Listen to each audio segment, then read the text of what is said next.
Why is a witch's tit cold? I've never understood that either.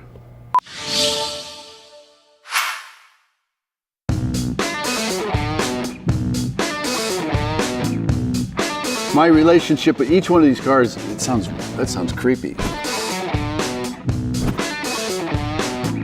First car I ever owned was a Baja Bug I built at a Baja shop in Michigan. That was in lieu of my pay. Monk's Motors, and he's still there. But that was a terrible car because there's no heat. Everybody knows VWs in the winter in Michigan, a terrible car.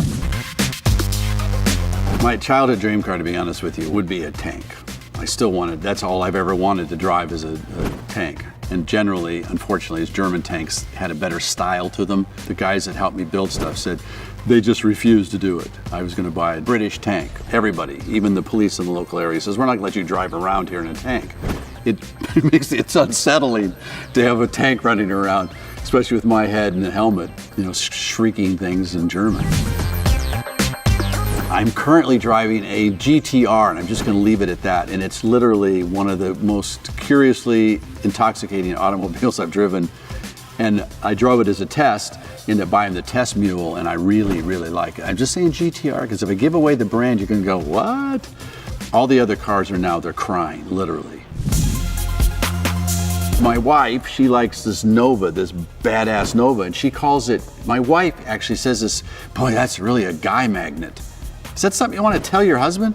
Yeah, guys are really hitting on me all day. Well, maybe you shouldn't drive it without your top on. Why do I need to hear this? If I drove the Carrera GT, it looks like money. And I think sometimes women respond more to, boy, that dude's probably got a lot of dough. But like I said, I drive around naked because that's the relationship I have with my automobile, so. I could have had a short wheelbase 250 Ferrari a long time ago, and I bought a 330 GTC, if you know all these. I like the GTC because the character in Grand Prix that played Mr. Ferrari drove it up to the pits. Always wanted that car, and I ended up getting it. It's right over there. But the 250 short wheelbase Ferrari, I could have had at bargain prices, but the one that you just can't get is GTOs, the 64, 63 GTOs. They're just absurd, like $20, $30 million. I don't care how much money you make, you're not likely to drive that ever. So what I'm thinking is just stealing one.